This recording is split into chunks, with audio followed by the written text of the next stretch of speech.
अस्सलाम वालेकुम दोस्तों। इससे पहले 2 वीडियोस बनाई थी, उसके अंदर कबूतर किस तरह उड़ाया जाए इस पर बात की थी।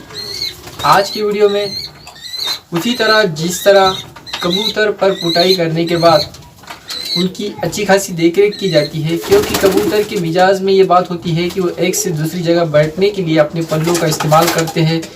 इसी वजह से कबूतर के जो पर नए हमने दिलाए हैं, जिन्हें हमने खींचा है, उनके अंदर उनको पूरा होने के लिए तकरीबन 45 से 50 दिन का वक्त लगता है। इस वक्त के दौरान कबूतर के पर में खून होता है। अगर कबूतर अपने पर का इस्तेमाल करेगा, फड़फड़ाएगा, तो इससे उसके परों से खून आने का खतरा होता है और इस वजह से कबूतर के पर के ज़ाया होने का भी खतरा होता है। इसलिए इस बात का भी ख्याल रखा जाता है कि कबूतर एक से दूसरी जगह उड़ते हुए न जाए। जिन कबूतरों को हमें उड़ाना हो उन कबूतरों को, और उसी के साथ इन कबूतरों को अच्छी से नहलाई भी दी जाती है ताकि इनके पर अच्छे से आए, पूरे आए, मुकम्मल आए, उनके अंदर मुलायमियत आए, उनके अंदर लचक आए। इस तरह से कबूतर के नहलाई के अंदर, उसके नहलाई के पानी के अंदर कुछ बातों को डाला जाता है और उनसे पर अच्छे लिए जाते हैं। यहाँ पर भी फिर से कबूतर के पेट के कीड़े निकाले जाते हैं और उन्हें बीटें लगाई जाती है, उनका पेट साफ किया जाता है ताकि उसके जिस्म के अंदर की जो एक्स्ट्रा की चर्बी जमी हुई हो उसे निकाला जाए।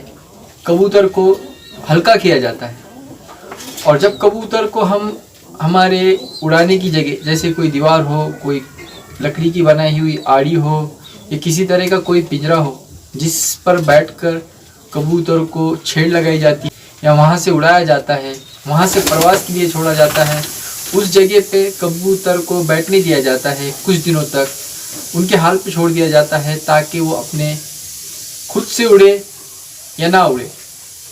और इसका वक्त भी तय होता है, जैसे दोपहर की वक्त तकरीबन 12 साढ़े 12 इस वक्त के टाइम में कबूतरों को छोड़ा जाता है।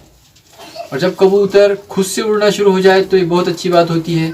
और जब खुद उड़कर, जैसे कबूतर वक्त लगा कर आता है, कभी 15 मिनट, कभी आधा घंटा शुरू में, तो उस तरह जब कबूतर जितना उड़ने दिया जाए उसके बाद उन्हें वापस ले लिया जाए। इसी के साथ हम जब रोज़ कबूतर को प्रवास के लिए छोड़ेंगे तो वो अपना वक्त बढ़ाएगा, उसकी कसे बनेगी, उसका स्टेमिना बनेगा और वो वक्त बढ़ाता जाएगा।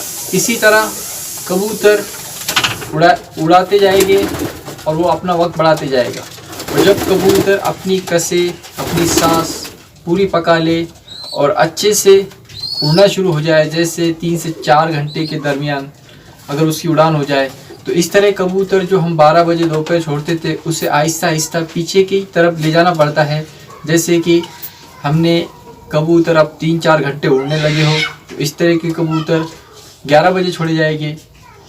फिर वो अपनी प्रवास 3-4 घंटे की जो है वो कायम रखते हुए इस एक्स्ट्रा घंटे को भी साथ ले लेंगे। उसी तरह कबूतर फिर वापस 10 बजे छोड़े जाएंगे प्रवास के लिए।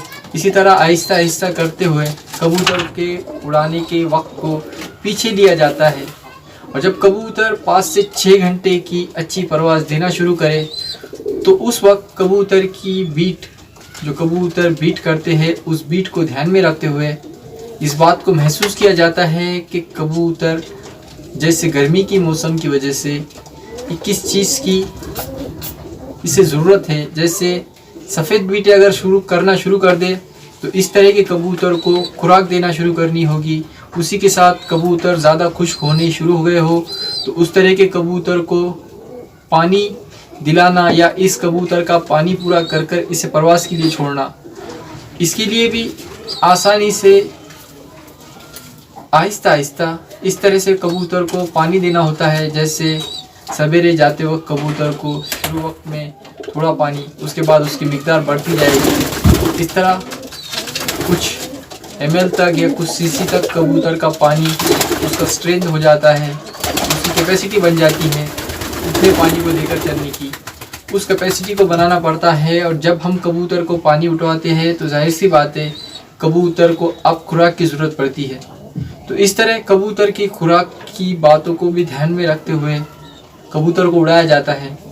और उसी के साथ कबूतर को रोकना, कबूतर को कब उड़ाए, कब रोके, कबूतर पीर को उड़ाए गए हो।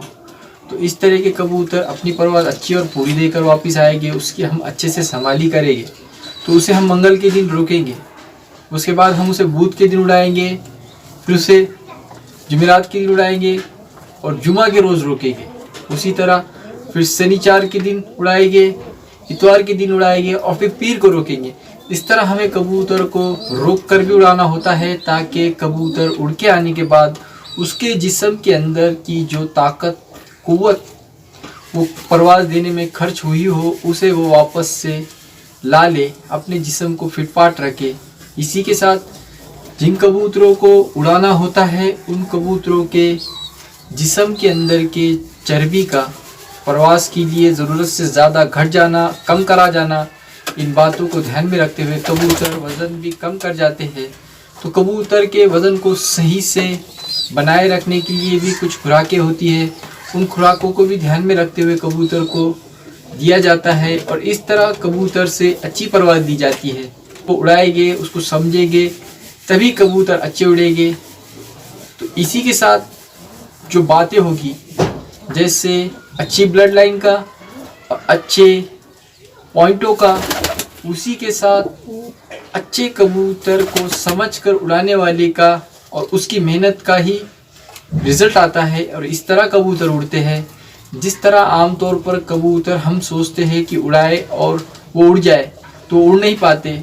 इसके लिए मेहनत होती है कबूतर की भी और कबूतर उड़ाने की भी।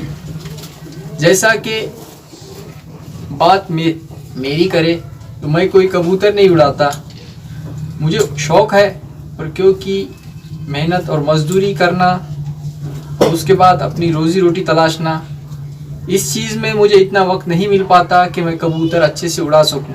और कबूतर किस तरह उड़ाया जाए, इसके लिए जो मुझे पता था, जिसे आप समझकर उड़ाएंगे तो आप अपना वक्त ही ज़ाया नहीं करेंगे और अच्छे से कबूतर को उड़ा पाएंगे। इसलिए मैं ये मालूमात शेयर कर रहा हूँ। तो मिलते हैं इसके बाद आइंदा फिर किसी बात पर। तब तक के लिए अल्लाह हाफिज़। जय हिंद, जय भारत।